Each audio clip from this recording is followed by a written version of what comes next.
सच्चिदानंद रूपाय विश्वोत्पत्त्यादिहेतवे तापत्रय विनाशाय श्री कृष्णाय वयं नमः। चैतन्यं शाश्वतं शान्तं व्योमातीतं निरञ्जनं नादबिन्दुफलातीतं तस्मै श्री गुरुवे नमः। सर्वरूपमयी देवी सर्वं देवीमयं जगत् अतोऽहं विश्वरूपा तां नमामि परमेश्वरी। मनोवृत्ति के संधि में जब मनोवृत्तियों की संधि होती है, एक वृत्ति समाप्त हुई और दूसरी वस्तु के शुरू होने में जो बीच का समय है उस वही ब्रह्म साक्षात्कार। ब्रह्म साक्षात्कार कोई बहुत दूर से, कोई बहुत उस तरह की चीज नहीं है जैसे लोग ढोल बनाए रहते हैं। एक वृत्ति के समाप्त होने पर जो दूसरी वृत्ति शुरू होती है उसके जो बीच का समय है वही ब्रह्म साक्षात्कार है। वही जो निर्विकल्प स्थिति होती है, निर्वृत्ति की स्थिति होती है, वही ब्रह्मबोध है अगर उसको कोई ठहर जाए उसमें। लेकिन मन इतना चलायमान रहता, मन को कभी कोई देखता तो है नहीं, मन का कुछ काम तो करता नहीं, तो जो मन में आया वही करने लगे, कभी ठहर के नहीं देखना आता। अच्छा, उसके लिए उतनी एनर्जी नहीं बची, उतनी बुद्धि नहीं बची जिस प्रज्ञा से वो चीज़ समझ में आती है। प्रज्ञा तो बची नहीं सारा, क्योंकि इंद्रियां इतनी ज़्यादा बहिर्गामी है कि जितनी भी एनर्जी थी सारा पावर हम बाहर ही फेंकते रहते हैं। और जो थोड़ा बहुत बचता तो निंदा स्तुति व्यर्थ चिंतन, और बचा रात्र में स्वप्न देखे सुसुप्त में चले गए। उसके लिए कभी नहीं कि 10 मिनट ऐसे बैठ करके ये चीज समझ सके, एक ऐसा ढर्रा बना रहता है। निवृत्तस्य प्रवृत्तस्य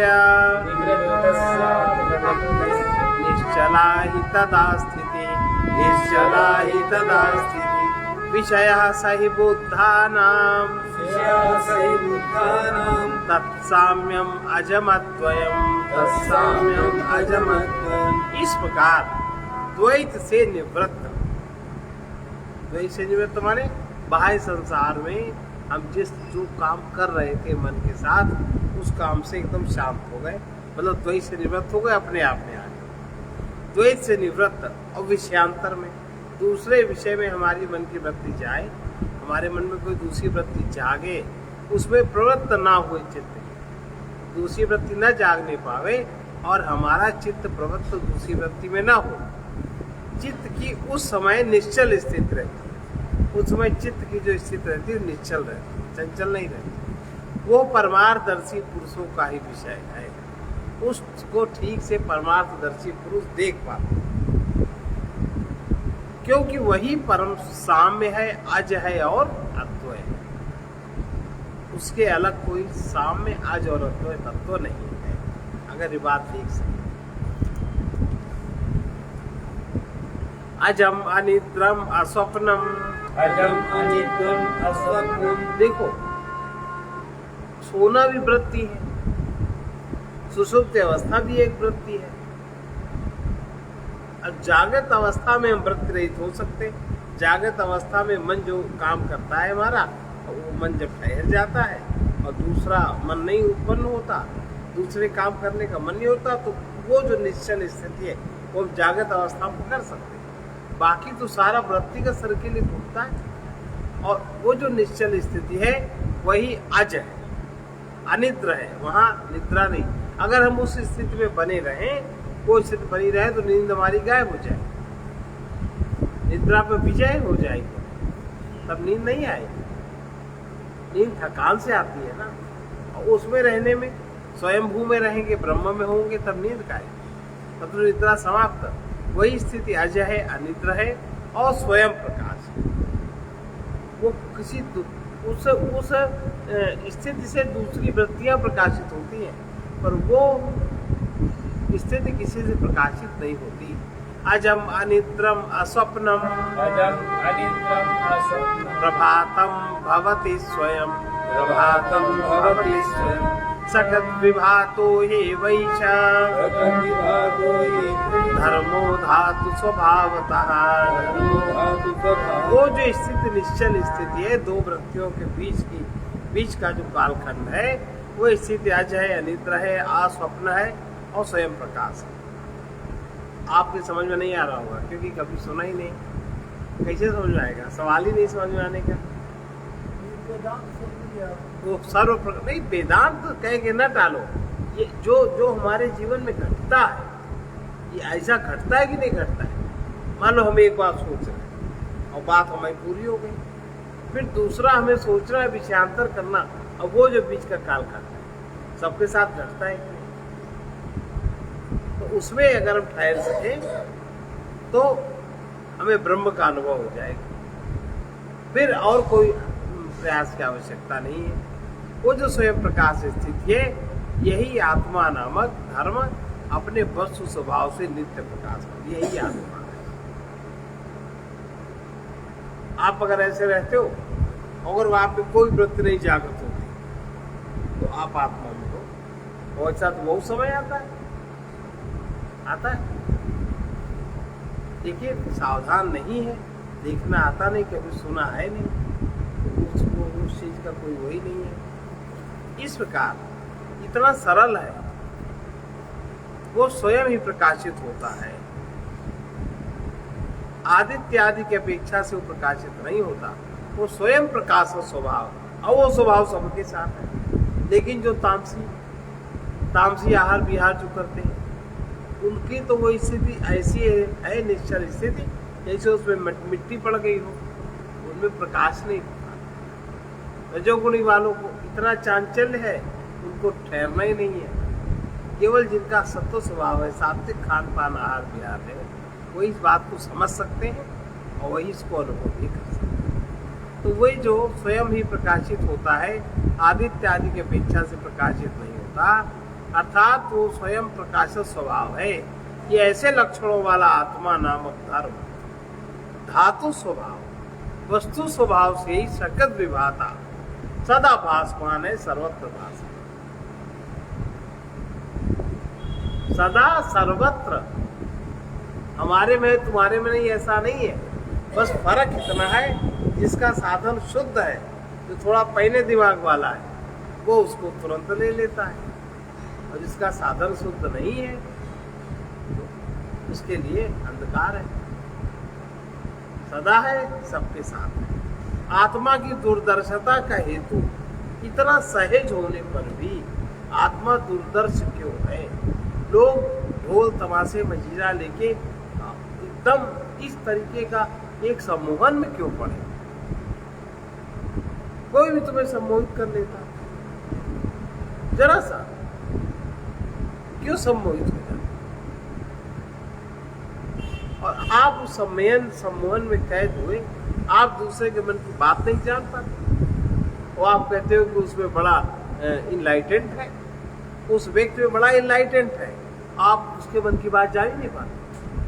आपके अंदर इतनी जड़ता है, और आप उसका ग्रेविटेशन दावा भरते हो कि बड़ी ऊर्जा है, बड़ा ग्रेविटेशन, और अपने हृदय में जो इतनी ऊर्जा है, इतना ग्रेविटेशन और इतनी दृष्टि, वो नहीं आप तक समझ में आई, और दूसरे के मन की बात नहीं आप तक समझ में आई, है ना?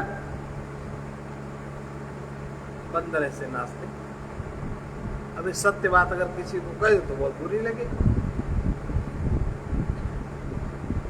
इस प्रकार कहे जाने पर भी लौकिक पुरुषों को, जो लौकिक है, इस परमार्थ तत्व का बोध क्यों नहीं होता?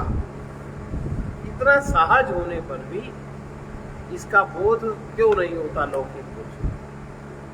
उसकी वजह बता रहे। सुखमाव्रियते नित्यं दुःखं विव्रियते सदा, सुखमाव्रियते नित्यं दुःखं विव्रियते सदा। यस्य कस्य च धर्मस्य यस्य कस्य च धर्मस्य ग्रहेण भगवान सौ। ग्रहेण भगवान सौ। वे भगवान जो भगवान सर्वत्र व्याप्त है, अभी है, तुम्हारे में है हृदय, जिनके सकाश से ही सारा शरीर चल रहा है, आपके अंदर सब कुछ चलायमान है। एक शब्द में कहो तो आप जिंदा हो। जिंदा अपने को जानते हो? सब कुछ हो रहा है, लेकर के बाथरूम के, सड़क के दरवाजे की नाली के कार्य से लेकर के और शिखर तक का कार्य आपके शरीर में हो रहा है कि नहीं हो रहा है? उन्हीं भगवान के ही कारण तो हो रहा है। अगर वहां भगवान ना हो तो प्रगति कैसे कर सकते? जरा सा चेतना निकल जाती है, सब कुछ पड़ा रहता है। तो ये क्यों है? तो ये भगवान क्यों आच्छादित है? वे भगवान जिस तिस द्वैत वस्तु के आग्रह के कारण। हम इतने जिद्दी स्वभाव के हैं कि क्षण क्षण हम जिस तिस का आग्रह करते रहते हैं, और जो हमें करना चाहिए हम वो नहीं करते। जिस तिस का आग्रह, नहीं मिला है सो मिल जाए, मिला है सो बच जाए, और जो बच जाए, बच गया सो मेरा ही हो जाए, हम उसको किसी को देना। अब इतनी बड़ी ग्रंथि बना के हृदय में रखेंगे तो भगवान का सकाश दर्शन कैसे हो सकता है? भगवान में तो कोई ग्रंथि नहीं, वो तो निर्ग्रंथ है। और तुम्हारे अंदर इतनी बड़ी ग्रंथि बनी, तो अगर आप सोचो कि दोनों काम एक साथ हो जाए, आपका संसार भी संभला रहे, आपका परमात्मा भी संभला रहे, तो दोनों चीजें नहीं संभल सकती। दुई न हो एक संग बुआलू, हसब ठठाक पुलाव बगालू। आप ग्रंथि भी बांधे रहो और आप स्वतंत्र भी हो जाओ, दो चीजें कैसे बनेगी? दिमाग में, मन में ग्रंथि भी बनी रहे, है ना, और हम स्वतंत्र भी हो जाए। भगवान के अनुभव करने का मतलब स्वतंत्रता का अनुभव करना। वो भी हमें हो जाए तो कैसे होगा? नहीं हो सकता। चाहे जहाँ घूमो, चाहे जहाँ भटको। तो ये कह रहे हैं वे भगवान जिस तिस द्वैत वस्तु के आग्रह से, जिस तिस, जो नहीं सो, जो नहीं मिला है सो मिल जाए, जो मिल गया सो हमारा ही, जो हमारा वो हम किसी को नहीं देंगे, और किसी को नहीं देंगे वैसा बांध के रखेंगे, हमारी 7 पीढ़ी मानो उसमें जी जाएगी। ये कल्पना, इतनी बड़ी ग्रंथि, इतनी बड़ी गांठ बांधे, जिसके पास थोड़ा है थोड़े की बांधे, अधिक है। तो जब ग्रंथि बंधन वाले को कभी सत्य का दर्शन, भगवान का अनुभव नहीं होता, क्योंकि उनमें कोई ग्रंथि नहीं। असत्य भाषण वाले को, असत्य व्यक्ति को कभी उसका अनुभव नहीं होता, क्योंकि भगवान असत्य नहीं है, कल्पना नहीं है। तो ये वो भगवान जिस तिस द्वैत वस्तु के आग्रह से अनायास ही आच्छादित हो जाता, अनायास, कोई वजह नहीं है। और फिर वो सदा कठिनाई से प्रकट। फिर अगर आच्छादन हो गया, वो अविद्या पर्दा आ गया, फिर बड़ी कठिनाई से वो प्रकट।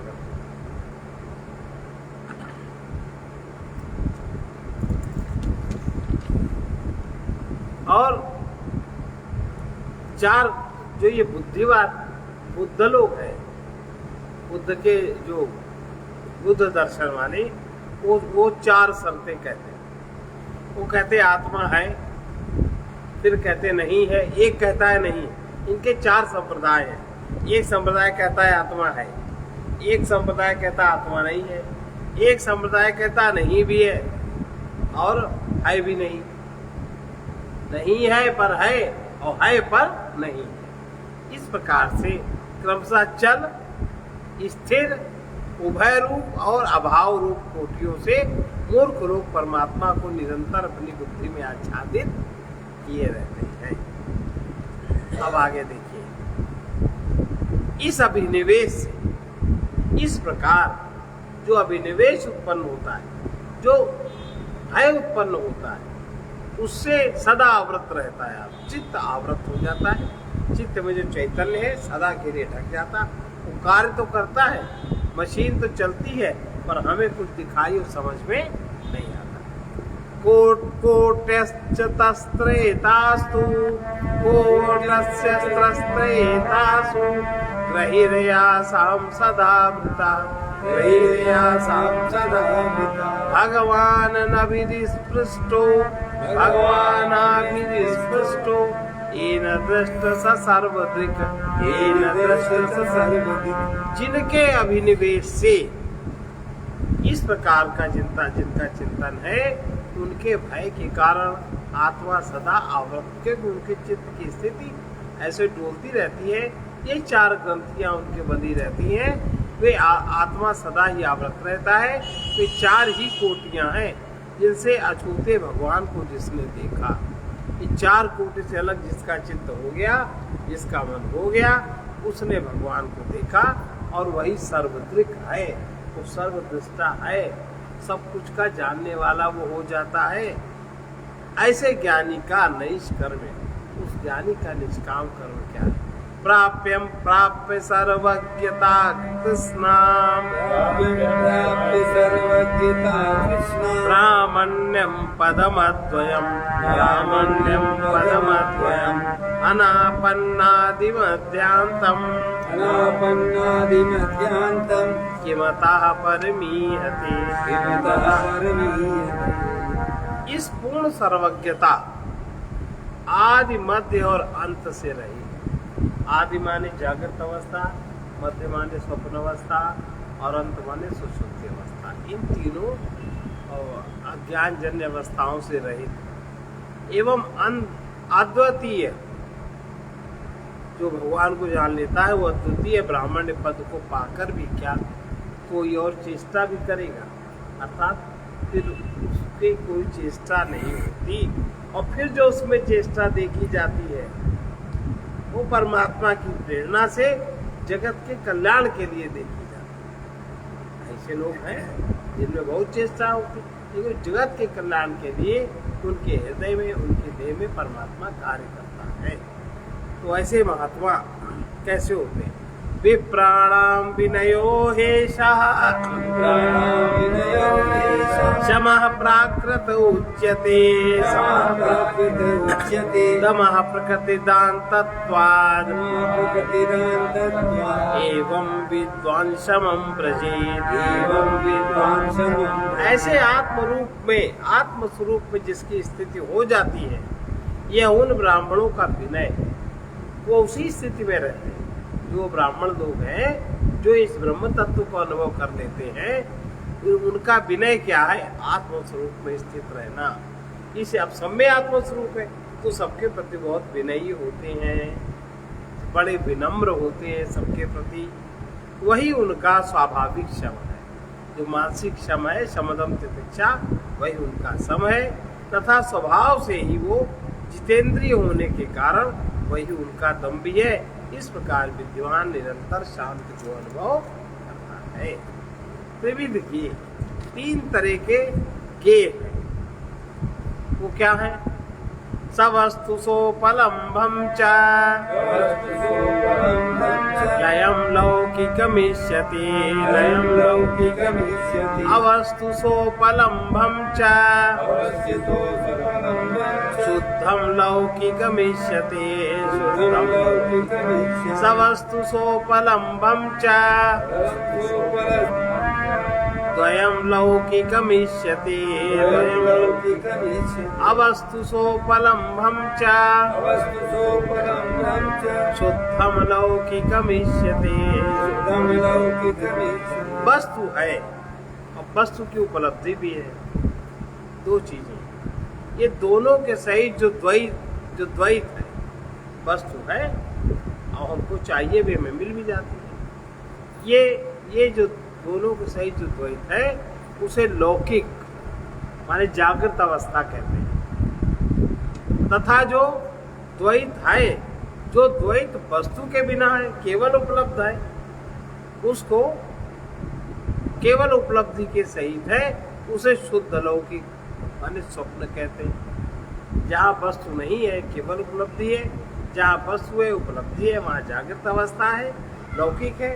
और जहाँ वस्तु नहीं है, केवल उपलब्धि है, उसको शुद्ध लौकिक कहते हैं, स्वप्न अवस्था कहते हैं।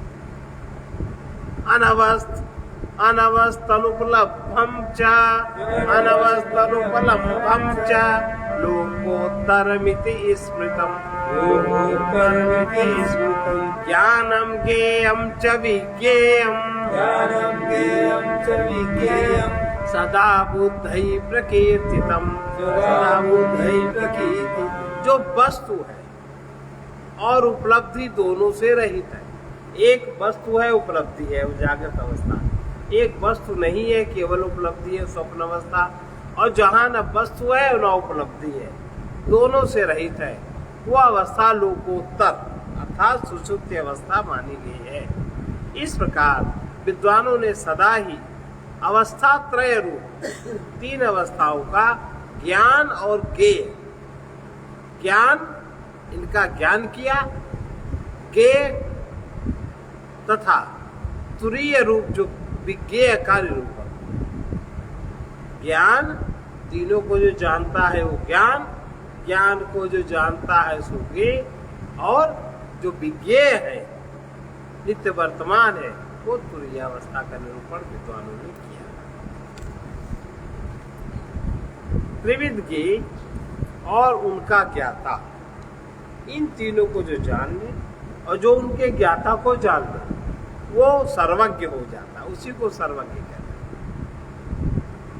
ज्ञाने च त्रिविधे ज्ञाने च त्रिविधे ज्ञे क्रमेण विदिते स्वयं क्रमेण विदिते स्वयं सर्वज्ञता हि सर्वत्र सर्वज्ञता हि सर्वत्र भवतीह महाधियः।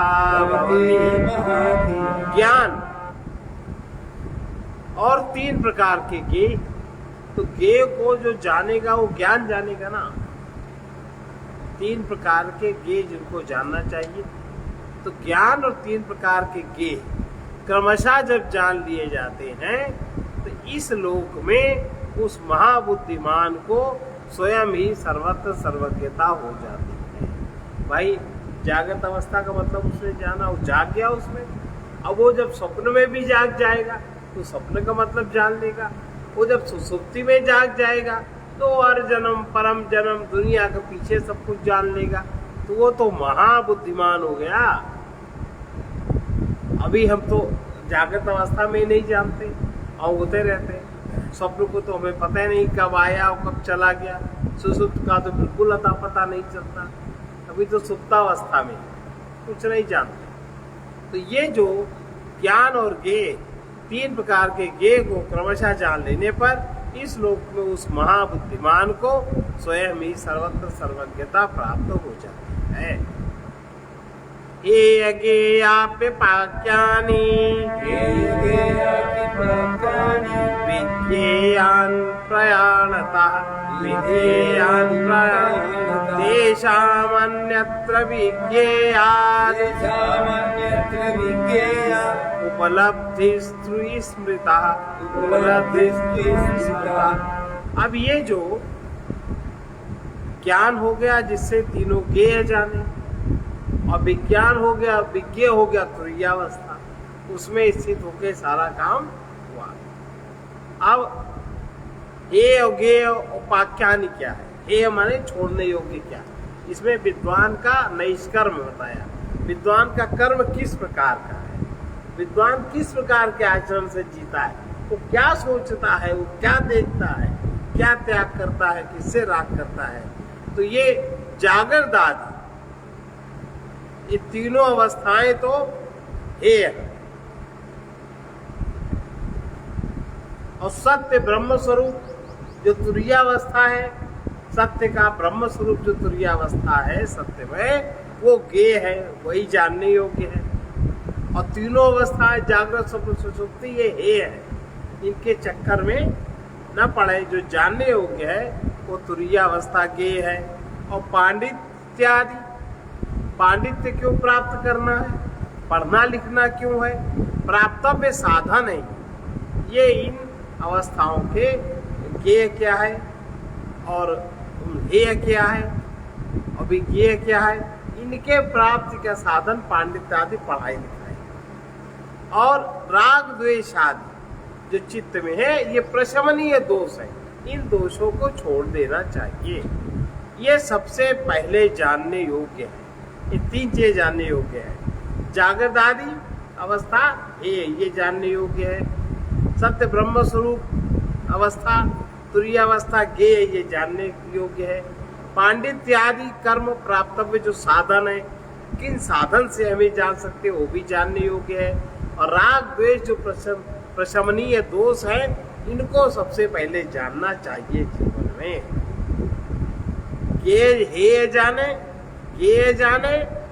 और प्राप्तव्य साधन जाने और प्रशमनीय दोष जाने, 4 चीज इनको अवश्य जानना चाहिए।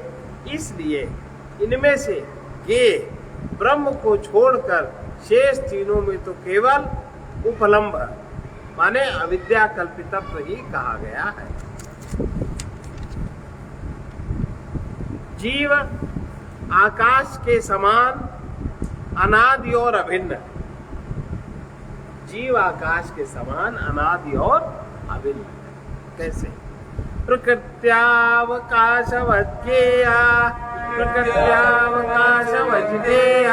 सर्वे धर्मा अनादया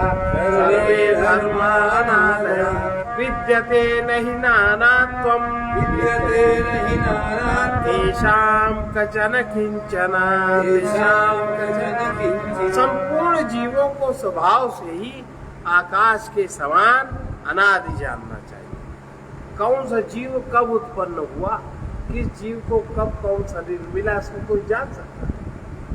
अगर वो जीव चाहे तो जान सकता है। जब वो कारण अवस्था को जानेगा, सुषुप्ति अवस्था को जानेगा, तब वो ज्ञान महाबोधि को उपलब्ध है। इसके पहले कोई भी नहीं जान सकता। संपूर्ण जीवों को स्वभाव से ही आकाश के समान अनादि जानना चाहिए और उनका नानात्व तो कहीं कुछ भी नहीं है। सब अनादि आकाश के समान है। जैसे आकाश का कोई कारण नहीं है, ऐसे जीवों का भी कारण किसी को पता नहीं रह सकता। आत्माओं में जो ज्ञेयता है, आत्माओं में जो जानने की शक्ति है, जानने की प्रवृत्ति है, वो भी व्यवहारिक ही है, परमार्थता वो नहीं है। इस अभिप्राय से कहते हैं आदि बुद्धा प्रकृत्यैव सर्वे धर्माः सुनिश्चिताः यस्यैवं भवति शान्तिः सोऽमृतत्वाय कल्पते। मुमुक्षुओं को सूक्ष्मतम निरंजनत्व सर्वागतत्व आदि के कारण सभी धर्मों माने जीवों को प्रकृति से स्वभावतः आकाश के समान अनादि यानी नित्य जानना चाहिए। और इस वजह से जीवात्माओं में भेद की आशंका का निराकरण हो जाता है। अब संपूर्ण आत्मा माने आत्मा तो एक है, संपूर्ण आत्मा स्वभाव से नित्य और बोधक स्वरूप, स्वभाव से नित्य है और निरंतर उसको बोध जागृत रहता है। आपको भी बोध जागृत रहता है। अब आप उस बोध में बेहोश रहो तो कोई क्या करे? आपको भी बोध जागृत रहता है, ये स्वभाव है आपका। इससे कोई आपको अलग नहीं कर सकता। इसमें कोई गुरुडम भी नहीं आपको बता सकता। आपके बोध को ही जगा देना। संपूर्ण आत्मा स्वभाव से ही नित्य बोधा स्वरूप और सुनिश्चित है, अनिश्चित नहीं है। आत्मा जो भी निर्णय करता है वो निश्चित निर्णय करता है, निश्चय। लेकिन अब कोई है शरीर में, है कोई ग्रंथि में, कहते मैं जो सोचता हूं मैं वही सोचता हूं, तो उसका अहंकार वो आत्मा थोड़ी, वो उसका घोर तामसी अहंकार। वो पागल आदमी, बहुत से पागल होते हैं। मैं क्या मैं घुस जाती है एक बार में मैं। बहुत लोग ऐसे होते हैं ना, और थोड़ा पैसा हो गया, थोड़े पढ़े लिखे, क्या बीटेक हो गया, बीएससी हो गए, ये सब थोड़ी ना पढ़े लिखे, और थोड़ा सा नौकरी चाकरी बढ़िया हो गई। अब जरा उनकी मैं और 1-2 लड़के हो गए, अब उनकी मैं देखो कहाँ चूकी, और जो लड़का उनकी टांग घसीटता है तब पता लगता है। तो ये बता रहे हैं, तो आत्मा और अहंकार ये दोनों का भेद है। ये जो घोषणाएं करता है तामसी अहंकार करता है, राजसी अहंकार क्रिया करता है, सात्विक अहंकार बोध की ओर अग्रसर होता है, लेकिन जो तामसी अहंकार है ये मैं और सब ये सब नाटक करता है। संपूर्ण आत्मा स्वभाव, संपूर्ण आत्मा, सब में जो आत्मा है, सब आत्मा में है, स्वभाव से सब नित्य है, कभी वो मरने वाले नहीं, और निरंतर सबका बोध भी जागृत है, सब बोध स्वरूप है, और ये सुनिश्चित है, सब सुनिश्चित है। तो काहे का भय? अभी बात जिसको पता हो जाएगी एक बार अंदर से, मरने जीने का भय चला गया कि नहीं? वही बोध स्वरूप है, नित्य बोध स्वरूप है और सुनिश्चित है। जिसे ऐसा समाधान हो जाता है, जिसे ऐसा समाधान हो जाता है, वो अमृत की प्राप्ति में समर्थ हो जाता है। कोई भी हो सकता है। ये बुद्धि में समाधान चाहिए कि संपूर्ण आत्मा स्वभाव तीन बातें, नित्य, जो नित्य है वही बोध स्वरूप होगा, और जो बोध स्वरूप होगा वही सुनिश्चित होगा। तीन बातें याद कर लीजिए। नित्यता, आत्मा नित्य है, और फिर नंबर 2 आत्मा बोध स्वरूप है, निरंतर बोध रहता है आपको। अब हम उस बोध को जिस द्वैत के आग्रह के कारण हम उसको छिन्न भिन्न करते रहते हैं, अलग बात है। और जो बोध स्वरूप है वो निरंतर ही सुनिश्चित है, उसको कभी अनिश्चय नहीं होता। ऐसा जिसको समाधान हो जाता है, सबको नहीं, जिसको समाधान हो जाता है ऐसा, वो अमृत प्राप्ति में समर्थ हो जाता है। अब वो अमृत को प्राप्त करे अथवा न करे, ले या न ले, पर सामर्थ्य उसकी हो जाता है, ऐसा जाना। क्योंकि जिस प्रकार उदाहरण दे रहे हैं, सूर्य नित्य है, नित्य होने के कारण प्रकाश स्वरूप है, उसी प्रकार संपूर्ण धर्म, यानी जो हम जिसको संपूर्ण समझते हैं, और वो धर्म आत्मा, आत्मा प्रकृति स्वभाव, आत्मा का जो प्राकृत स्वभाव है, स्वभाव से ही आदि बुद्ध बोध स्वरूप, बोध उसमें जागृत है, आरंभ से ही जाने हुए अर्थात नित्य स्वरूप है।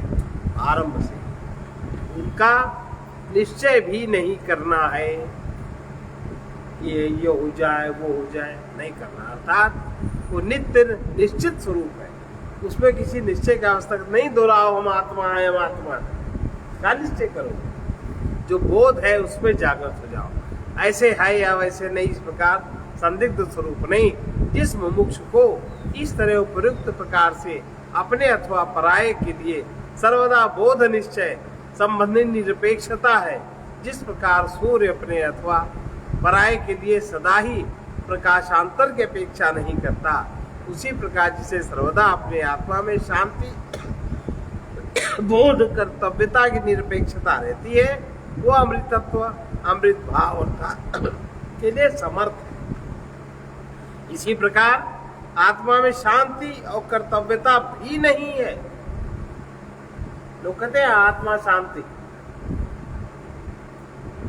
शांति और कर्तव्यता है नहीं, वो है उसके अलावा कुछ और नहीं। देखिए, आदि शांता हिनोत्पन्ना, आदि शांता हि उत्पन्ना, प्रकृत्यैव सुनिर्वृता, प्रकृत्यैव सुनिर्वृता, सर्वे धर्मा समाभिन्ना, सर्वे धर्मा समाभिन्ना, अजम साम्यम विशारदम, अजम साम्यम विशारदम। संपूर्ण आत्मा, संपूर्ण माने जो आत्मा तत्व है वो नित्य शांत, वो नित्य शांत है। वो शांति शांति होगी, ऐसी नहीं कि आत्मा की शांति हम कर रहे हैं, तुम क्या आत्मा की शांति करो, है ना? देखो, जब जो शांति पाठ है उसमें आत्मा की शांति कहाँ होती है? जितने प्रकृति का हिस्सा है, प्रकृति में हलचल होती है, ओम देव शांति अंतरिक्ष शांति, पृथ्वी शांति, रापः शांति, रोषधयः शांति, वनस्पतयः शांतिर्विश्वे देवाः शांति, ब्रह्म शांति, सर्वगं शांति, शांतिरेव शांति, श्यामा शांतिरेव। आत्मा शांति की बात है, प्रकृति का जितना भी क्षेत्र है उसकी बात है। तो ये संपूर्ण आत्मा नित्य शांत है, अजन्मा स्वभाव से ही अत्यंत उपरत सम तथा अभिन्न है। बस इसको, ये स्वभाव जिसमें जितना ज्यादा प्रकट होता जाता है, जिसकी प्रकृति में वो सामने दिखता जाता है, इस प्रकार आत्म तत्व आज समता रूप और विशुद्ध है, इसलिए उसकी शांति अथवा मोक्ष के लिए कोई कर्तव्य नहीं है, अपने लिए कोई कर्तव्य नहीं है। इतना सरल है, बस सहज हो जाओ, विनयी हो जाओ। संपूर्ण आत्मा नित्य शांत अजन्मा स्वभाव से अत्यंत उपरत सम और अभिन्न है। इस प्रकार क्योंकि आत्म तत्व अज समता रूप विशुद्ध है, इसलिए उसकी शांति है, तो उसके मोक्ष की कोई जरूरत नहीं। जो ऐसा कहता है वो जानता नहीं। संपूर्ण धर्म आदि शांत सर्वदा शांत स्वरूप अनुत्पन्न अजन्मा स्वभाव से ही सुनिवृत्त अर्थात अत्यंत उपराम स्वभाव वाले हैं। स्वभाव सबका वही है, इसलिए तथा सम और अभिन्न है। इस प्रकार क्योंकि आत्म तत्व जन्मा समता रूप विशुद्ध है, इसलिए उसकी शांति अथवा मोक्ष कोई कर्तव्य नहीं है। ये इसका अभिप्राय है, क्योंकि उस नित्य एकत्व स्वभाव के लिए कुछ भी करना सार्थक नहीं है। आपका अपने अहंकार के लिए सब कुछ करता है, अहंकार सब झूठा है। कहते ना तुलसीदास जी, झूठ ही लेना अहंकार महाझूठ, झूठ ही देना झूठ ही भोजन झूठ चबेना, सब वहम है। और ये वहम बस टूट जाए। अब शुरुआत करी थी कृपणता से। कृपणता क्या है? जो भिन्नता देखते हैं वो कृपण है, जो दो देखते हैं वो कृपण है। पीछे आया था ना, जो भिन्नता देखते हैं भगवान के, उसमें जो ब्रह्म की सत्ता को अनुभव नहीं करते, भिन्नता देखते हैं, जो दो देखते हैं वो कृपण है, माने कंफ्यूज। ये तो आया था। इसलिए जो जो जो जाति है, जाति माने जो उत्पन्न हुआ, उसकी अपनी व्यवस्था में भी बाहर से जाति को अनुभव करते हुए, व्यवहारिक दृष्टि रखते हुए, और अंदर से वो सम ब्रह्म का जो अनुभव करते हैं वही आकृपण है। ऐसा जो नहीं देखते वो कृपण है। अब आत्मज्ञ ही अकृपण है। जिसको आत्मज्ञान हो जाता है, जो आत्मा को जान लेता है, वही अकृपण हो पाता है। इसके नीचे का व्यक्ति कोई अकृपण नहीं हो पाता। जो लोग उपरयुक्त परमार्थ तत्व को समझते हैं, अभी जो कहे गए 5 श्लोक, वही अकृपण है। और जो इस आत्म तत्व को नहीं समझते, वे लोग कृपण है, माने लोभी है। और समझेंगे नहीं तभी तो लोभी होंगे, तभी जीवन रक्षा की चिंता होगी। और जीवन रक्षा की चिंता के लिए सबसे दिखाई पड़ता धन। माताओं को सोना चांदी आज, तो उसी को पकड़े बैठी रहेंगी। चाहे दुनिया में जिंदगी चली जाए, चाहे शरीर छूट जाए, पर वो ज्यों का त्यों अगली पीढ़ी काम आएगा। अगली पीढ़ी उड़ा रही है, वो पागल हो गई मद में, तब भी वही काम आएगा। ऐसी अज्ञानता धारण रहती है। तो लोक में जो परमार्थ तत्व को समझते हैं वे ही अकृपण है, उनके सिवा और सब तो कृपण ही है। इसी भाव को लेकर कह रहे वैशारद्यम तु नैवहि नास्ति, वैशारद्यम तु वै नास्ति, भेदे विचराम सदा, भेदे विचराम सदा, भेद निम्नाः पृथग्वादाः, तस्मात्ते कृपणास्मिताः, तस्मात्ते कृपणास्मिताः। वैशारद्यम तु वै नास्ति, भेदे विचरतां सदा, भेदे विचरतां सदा, भेद निम्नाः पृथग्वादाः, तस्मात्ते कृपणास्मिताः, तस्मात्ते कृपणास्मिताः। जो लोग, ऐसे भी लोग हैं, जो लोग सर्वदा भेद में ही विचरते रहते हैं। अगर आप केवल शरीर को ही देखेंगे तो आप भेद में ही पड़े। भाई शरीर उत्पन्न हुआ, इसलिए शरीर की अपनी जाति है, शरीर का अपना वर्ण है, और शरीर ऊपर व्यवहार करता, व्यवहार की अपनी व्यवस्थाएं हैं, उनके अपने सीमा है, उनके अपने क्षेत्र है, और अंदर आपने अनुभव नहीं किया। जो अभेद है, जो अजात है, अजात को आपने अनुभव नहीं किया, तो जब जात की बात करेंगे तो आप परेशान हो जाएंगे। अजात में रहते हुए जाति को अनुभव करना है, अप्रकट आत्मा होते हुए शरीर को अनुभव करना है, और फिर शरीर की व्यवस्थाओं को देखना है, व्यवस्था के लिए फिर व्यवहार जगत में कैसा क्या नियम है उसको बनाना है। तो जो लोग सर्वदा भेद में ही विचरते रहते, मेरे तेरे में ही विचरते रहते हैं, निश्चय ही उनकी विशुद्धि कभी नहीं होती, वो कभी शुद्ध नहीं हो सकते, उनका अंतःकरण कभी शुद्ध नहीं हो सकता। द्वैतवादी लोग, द्वैतवादी माने तुम वो हो हम वो हो, द्वैत जो केवल जिनकी द्वैतवादी जब कि बाहरी दृष्टि भौतिक दृष्टिवादी, द्वैतवादी लोग भेद की ओर प्रवृत्त होने वाले हैं। जितने द्वैतवादी हैं, जितने जातिवादी हैं, अब देखो जातिवादी उत्पन्न होना, जो उत्पन्न हुए को ही सत्य मानते हैं, अनुत्पन्न को जो जानते नहीं वो है जातिवादी, अलग अलग मानते हैं ना। और जो अद्वैतवादी लोग हैं वे उत्पन्न ना हुए को भी जानते हैं और जो उत्पन्न हुआ उसको भी जानते हैं, वो है जातिवादी। तो उनमें कोई भेदभाव नहीं होता। द्वैतवादी लोग भेद की ओर ही प्रवृत्त होने वाले होते हैं, इसलिए वो कृपण माने जाते हैं। जो भौतिक लोग हैं केवल वो भौतिक लोग भेद की ओर ही प्रवृत्त होने वाले हैं। वो तो होंगे जब केवल हम भौतिक हैं। हम जब अपने को केवल शरीर मानते हैं तो शरीर की व्यवस्थाएं अपने प्रकार की हैं, शरीर का लीनता अपने प्रकार की है, और आप उसके अलावा कुछ जानोगे नहीं तो आप कृपण तो होगे। द्वैतवादी लोग भेद की ओर प्रवृत्त होने वाले हैं, इसलिए वे कृपण माने दीन माने गए, और दीन माने दरिद्र, क्योंकि वे भेद निम्न भेदानुयायी अर्थात संसार के अनुगामी है। संसार माने जो आपने बनाया उसके अनुसार दुनिया को चलाना चाहते हैं। आपकी सरकार ने आरक्षण किया, वो समझती दुनिया आरक्षण कर दे, जबकि आरक्षण की दुनिया को जरूरत, तुम मूर्ख थे, भेदभाव तुमने उत्पन्न कर लिया। कायदे से पढ़ाई लिखाई कराइए, सबको पढ़ाइए लिखाइए, पढ़ाई की सुविधाएं दीजिए, और फिर जो सिलेक्शन हो उससे काम लीजिए, बात खत्म। इतनी छोटी सी बात है। अब भेदभाव उत्पन्न किया कि नहीं? क्यों उत्पन्न किया? अपने लोग के लिए, क्योंकि हम अगर निम्न जाति के थे तो हमारे 22% बन जाए, इसीलिए तो ये भेद हुआ कि नहीं, ये कृपण हुए कि नहीं, ये दीन है कि नहीं, ये दरिद्र है कि नहीं। तो दरिद्र लोग भेदभाव उत्पन्न करते हैं समाज में, दीन और दरिद्र भेदभाव उत्पन्न करते हैं, जैसा हुआ आपके समाज में ऐसा पहले कभी नहीं था। और इतिहास को विकृत कर करके किस किस तरह से बात करते हैं। कोई आतंकवादी होगा तो मारा नहीं जाएगा। आतंकवादी अगर अपनी शक्तियों को संचयन कर रहा है, अपने को बना रहा है, तो उसको मारेगा नहीं राजतंत्र, मारेगा ना।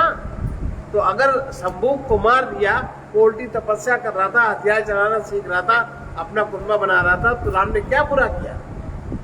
अब आजकल शूद्र था तो शूद्र ही लोग तो ये सब बात करते हैं, द्वैतवादी जो अपने को देव मानते हैं, वही लोग तो इस तरीके के होते हैं। जो दीन है, दरिद्र है, जो क्षुद्र है माने जो शूद्र है, द्वैतवादी है, वही लोग तो ये सब करते हैं। तो मारने के अधिकारी है कि नहीं?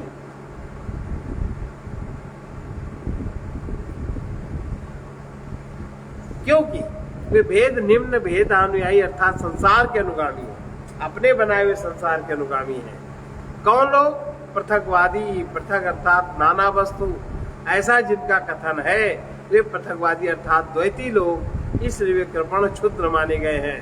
वो कृपण लोग क्षुद्र माने गए हैं। क्षुद्र माने क्षुद्र अपभ्रंश है, क्षुद्र शुद्ध शब्द है। क्योंकि भेद अर्थात अविद्या परिकल्पित द्वैत मार्ग में सर्वदा विचरने वाले उन लोगों को वैशार्थ अर्थात विशुद्धि उनकी कभी नहीं होती, उनका अंतःकरण शुद्ध नहीं होता, इसलिए उनको उत्तम पदों पर बिठाना योग्य नहीं है।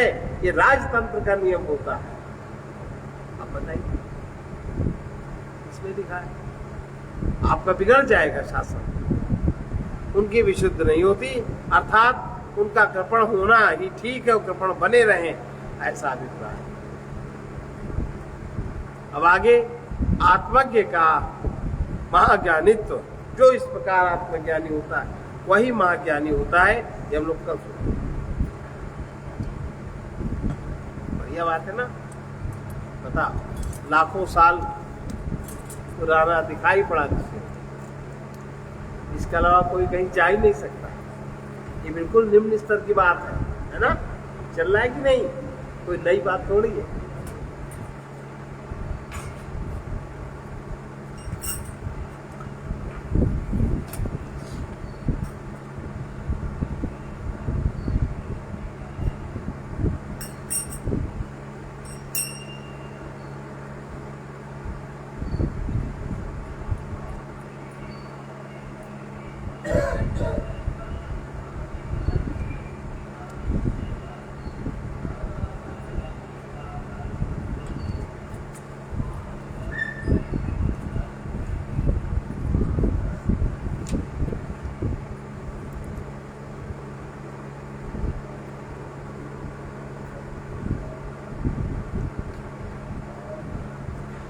वे वीर विवेकी मानव हैं जो मोह नींद से जाग सके। वे वीर विवेकी मानव हैं जो मोह नींद से जाग सके। उनके ही दुख मिटेंगे जो, उनके ही दुख मिटेंगे जो निज कृत दोषों को त्याग सके।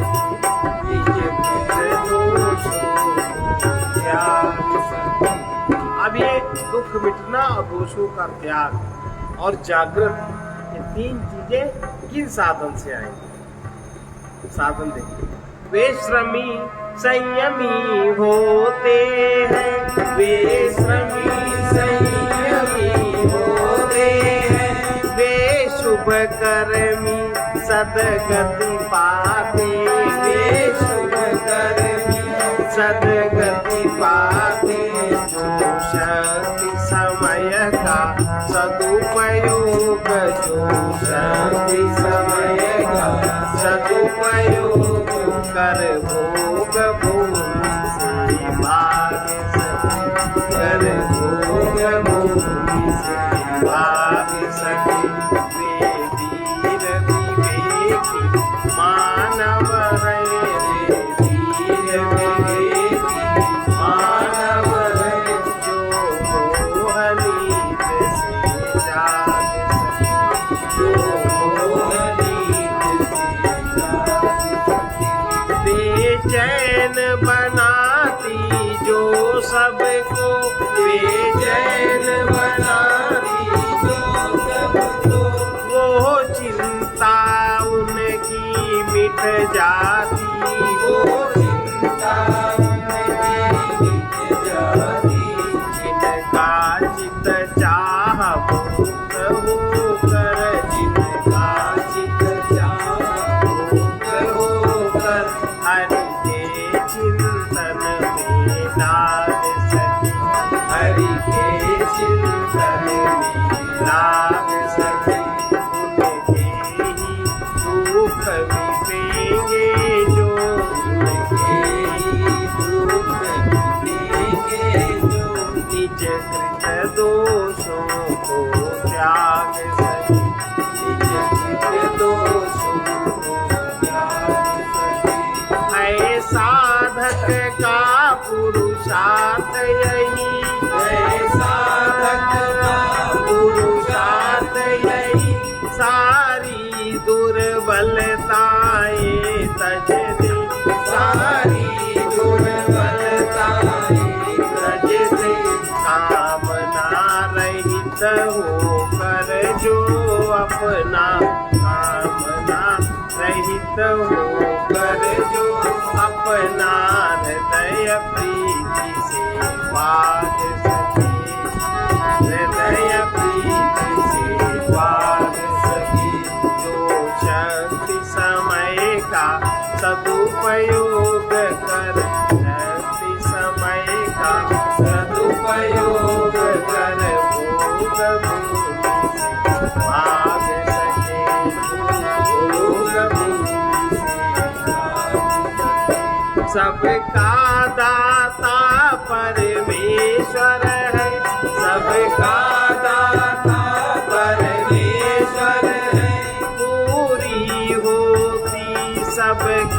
मन की, पूरी होती सबके मन की।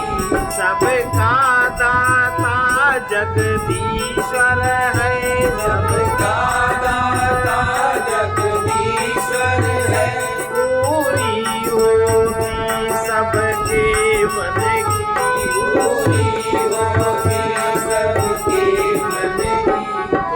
पथिक भिखारी ऐसा बन तू, पथिक भिखारी ऐसा बन तू। प्रभु से प्रभु को मांग सके, प्रभु से प्रभु को मांग सके। वे वीर विवेकी मानव है, वीर विवेकी मानव है, जो मोहनीत से जाग सके, जो मोहनीत से जाग।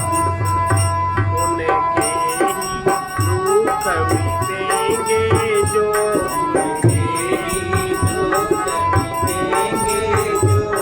कृत दोषों को त्याग सके। जिसे दोषों के त्याग का साहस है, वही वीर पुरुष स्वतंत्रता प्राप्त करता है। वासना, अहंता, ममता से भरा चित्त बाह्य त्याग से शांति न पाएगा। चित्त का त्याग ही त्याग है। प्यार की चाह भी भोगी अहंकार में ही होती है। सर्वे भवन्तु सुखिनः, सर्वे सन्तु सर्वे भद्राणि पश्यन्तु मा कश्चित् दुःखभाग्। कृष्णाय वासुदेवाय हरे परमात्मने प्रणतक्लेशनाशाय गोविन्दाय नमो नमः। उग्रवीर महाविष्णु ज्वलन्तं सर्वतोमुखं निसिंहं भीषणं भद्रं मृत्युर्नमाम्यहम्।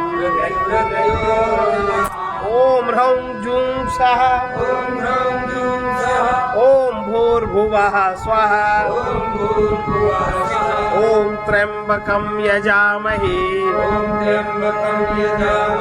सुगन्धिं पुष्टिवर्धनम् उर्वारुकमिव बन्धनात् मृत्योरमुक्षीयमामृतात्। ॐ स्वाहा ॐ भुवः भूः ॐ सः जूं ह्रौं गौः। असतो मा सद्गमय तमसो मा ज्योतिर्गमय मृत्योर्मामृतम्।